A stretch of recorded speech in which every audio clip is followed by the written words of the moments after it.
ఆంధ్రప్రదేశ్లో మట్టి లేదా గ్రావెల్ తవ్వకాలు చేయడానికి, రవాణా చేపట్టడానికి ప్రభుత్వ నిబంధనల ప్రకారం ఖచ్చితంగా ముందస్తు అనుమతులు తీసుకోవాలి.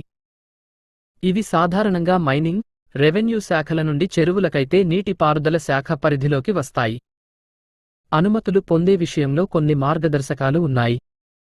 ఏ భూమిలో తవ్వుతున్నారు అనేదాన్ని బట్టి అనుమతులు తీసుకోవాల్సి ఉంటుంది.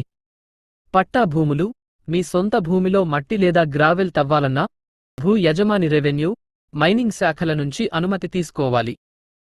అలాగే నిర్దేశిత రుసుము ప్రభుత్వానికి చెల్లించాలి.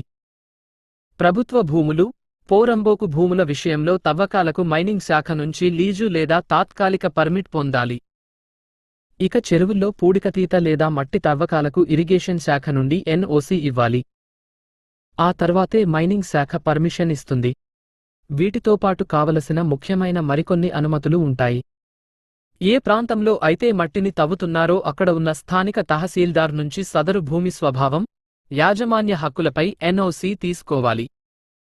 ఆ తర్వాత తవ్వే మట్టి పరిమాణాన్ని బట్టి ప్రభుత్వం నిర్ణయించిన సీనిరేజ్ ఫీజు మరియు ఇతర పన్నులు చెల్లించి మైనింగ్ పర్మిట్ పొందాలి. వీటితో పాటుగా పొల్యూషన్ కంట్రోల్ బోర్డ్ అనుమతి కూడా కొన్ని సందర్భాల్లో అవసరం అవుతోంది. తవ్వకాలు పెద్ద ఎత్తున జరుగుతుంటే పర్యావరణ అనుమతులు అవసరమవుతాయి. ఇక్కడే మనకు తెలియని మరొక ముఖ్యమైన విషయానికి ఉంది. అనుమతులు తీసుకున్నవారు మట్టిని తవ్వడమే కాకుండా దాన్ని రోడ్డుపై తరలించడానికి సంబంధిత శాఖల నుంచి అనుమతులు తప్పనిసరిగా తీసుకోవాల్సి ఉంటుంది. మైనింగ్ శాఖ జారీ చేసే అధికారిక రవాణా పాసులు ప్రతి వాహనానికి ఉండాలి. వీటిలో వాహనం నంబర్, తరలించే మట్టి పరిమాణం, గమ్యస్థానం వివరాలు ఉంటాయి.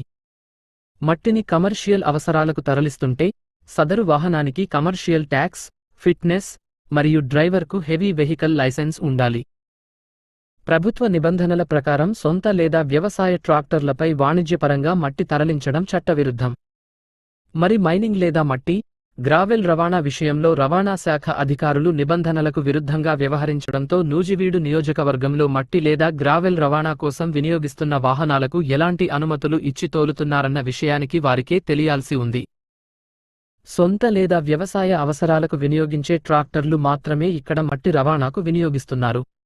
సంబంధిత శాఖల నుంచి అనుమతులు తీసుకోవాలని నిబంధనలు చెబుతున్నాయి.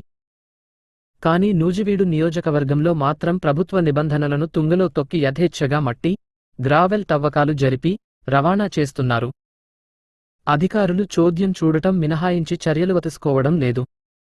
ప్రస్తుతం ఆంధ్రప్రదేశ్లో ఈ అనుమతుల ప్రక్రియ అంతా ఏపీ ఆన్లైన్ మైనింగ్ పోర్టల్ ద్వారా ఆన్లైన్లో జరుగుతుంది. అనుమతులు లేకుండా లేదా పర్మిట్ పరిమితికి మించి తవ్వకాలు జరిపితే మైనింగ్ చట్టాల ప్రకారం భారీ జరిమానాలతో పాటు వాహనాల సీజ్ మరియు క్రిమినల్ కేసులు నమోదు చేస్తారు. కానీ నూజివీడు నియోజకవర్గంలో మాత్రం పర్యవేక్షణ కొరవడింది. ఇకపోతే భూమికి సంబంధించిన పత్రాలు విషయంలో అడంగల్ 1B, పట్టాదారు పాస్ బుక్, FMB, స్కెచ్ లేదా లొకేషన్ మ్యాప్, గుర్తింపు పత్రాల నకలు, గుర్తింపు కార్డ్ మరియు పాన్ కార్డ్ అవసరం. దీనితో పాటు తహసీల్దార్ లేదా ఇరిగేషన్ అధికారుల నుంచి పొందిన ఎన్ఓసి, తవ్వకాలు జరపబోయే ఖచ్చితమైన పరిమాణం వివరాలు ఉండాలి.